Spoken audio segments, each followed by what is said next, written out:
Ayan guys, season 2 na tayo ng ating renovation. So habang nagtatanggal ako dyan ng mga kahoy na yan guys, so may kwento ako sa inyo. So kahapon kasi pumunta kami sa shop, bumili kami ng paleta para gagamitin ko nga dito sa aking renovation.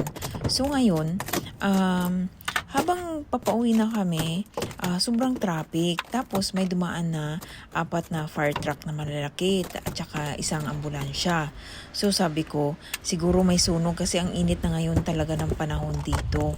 So ngayon, pausad-usad, sobrang traffic. Tapos, maya-maya, tumawag yung kasama namin sa bahay na sabi, wag daw dumaan sa ganitong road kasi nga may umusok na sasakyan. So, sobrang traffic. So, ngayon, yun nga yung dinaanan namin. Kasi hindi na kami pwedeng bumalik kasi malapit na, sobrang lapit na sa bahay.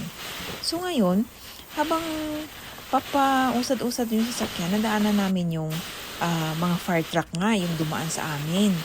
So, ngayon, sabi ko, ay, ito siguro may sunog dito. Ito yung sunog. So, tinitingnan ko, wala namang umuusok. Walang umuusok talaga. As in, tapos, maya-maya, nakita ko yung, nandun na yung mga tao, yung mga fireman. Nakalibot na doon sa sasakyan.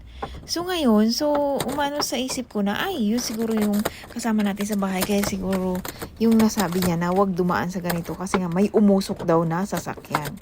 So ngayon, naisip ko, yun nga, yung umusok na sasakyan, yung pinuntahan ng mga fire truck. So ngayon, naisip ko na, grabe dito. Ganun lang kaliit. Tapos, ang dami ng fire truck na dumating. And then, naisip ko, sa Pilipinas, naupos na yung mga bahay, nasunog na hindi mo na makita yung bahay mo. Wala pa rin dumating yung mga fire truck. Yung ganun ba? Nakaka-amaze lang talaga sa hapon.